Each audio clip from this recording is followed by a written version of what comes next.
श्रीराम. साधक हो, सध्या आपण सद्गुरू श्री ब्रह्मचैतन्य गोंदवलेकर महाराज यांचे शिष्योत्तम परमपूज्य श्री केशवराव बेलसरे तथा बाबा बेलसरे यांच्या दृढ निश्चयात्मक साधन व संपूर्ण समर्पण या पैलूंनी ओतप्रोत आनंद साधना या आत्मचरित्रात्मक साधन वृत्तांताचे वाचन करणार आहोत. तसेच रविवारी श्री महाराजांच्या काही भक्तांचे अनुभव ऐकणार आहोत. परमपूज्य बाबा सांगतात, मला पारमार्थिक अनुभवामध्ये देखील अतींद्रिय अनुभव आले. 1. MAच्या वर्गास व्याख्यान देण्यास जाण्यासाठी मी मालाडला गाडीत बसलो. डोळे झाकून विषयाचे चिंतन चालू होते. त्यात माझी तंद्री लागली आणि किती वेळ गेला ते कळले नाही. पण महालक्ष्मी स्टेशन आल्यावर मी देहाच्या आत आलो आणि आपण कोठे आहोत याचे भान आले. 2. एका एकादशीला रात्री पोट अगदीच रिकामे होते. शिवाय वृत्ती प्रसन्न होती. त्यामुळे अंथरुणावर बसल्याबरोबर नाम एकदम जमले.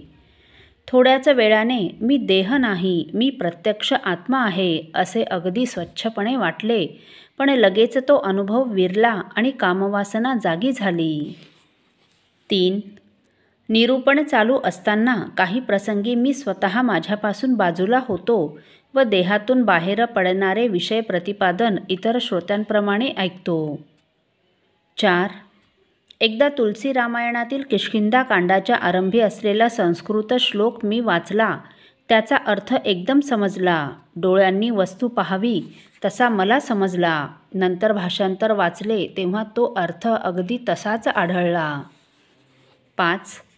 मला संस्कृत अगदी बेताचेच येते. नामसाधना लिहिली जात असताना एके दिवशी मध्येच अनुष्ठुभ छंदात श्लोक येण्यास सुरुवात झाली. श्लोक येत गेले आणि मी ते लिहित गेलो. 39 श्लोक आले आणि गाडी थांबली. मी ते श्लोक पुन्हा वाचले तेव्हा असे वाटले की आणखी एक श्लोक घालून 40 संख्या पूर्ण करावी. तो श्लोक तयार करण्यास 2 दिवस लागले. 6. इतर साधनांमध्ये माणसाच्या प्रयत्नाला थोडा वाव आहे, पण नामसाधनेमध्ये भगवंताच्या कृपेचाच खेळ पाहायला मिळतो. अर्थात जो नाम घेतो त्याच्यावर ती कृपा प्रसन्न असतेच यात शंका नाही. एखाद्या वेळी नामाची धारा 2-3 दिवस सतत चालते. त्यानंतर मेंदू तापतो व थकतो. मूत्रपिंडावर ताण पडतो आणि मूलाधार चक्र जागे होते. 7. श्री सद्गुरूंबद्दल प्रेमाची भावना उसळली आणि 1-2 दिवस टिकून शमली तर त्यानंतर एकदम खा खा सुटते. खजुराचे पाणी पिण्याने ती शमते. 8. अर्ध पद्मासन घालून नाम जमले की शरीराला मोठा डोल येतो. कित्येक वेळा त्याचा वेग अनावर होतो. पुष्कळ वेळा अंगावर काटा उभा राहतो. काही वेळा कण्याच्या खालपासून मानेपर्यंत गुदगुल्या होतात. 9. शवासनावर पडून 3-4 मिनिटे नाम घेतल्याबरोबर नाम आत जाऊ लागते व त्याचबरोबर मी आत उतरतो.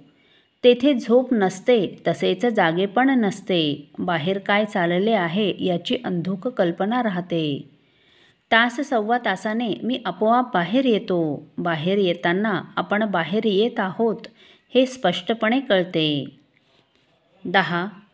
श्री सद्गुरूंच्या 50व्या पुण्यतिथीला नवमीच्या दिवशी रात्रीपासून माझी भावना प्रदीप्त झाली. नामस्मरण होईना, झोप येईना, अंथरुणावर पडून चैन पडेना. पहाटे 4 वाजल्यापासून अंधारातच सबंध मंदिराभोवती प्रसन्न निळ्या प्रकाशाचे आवरण दिसू लागले.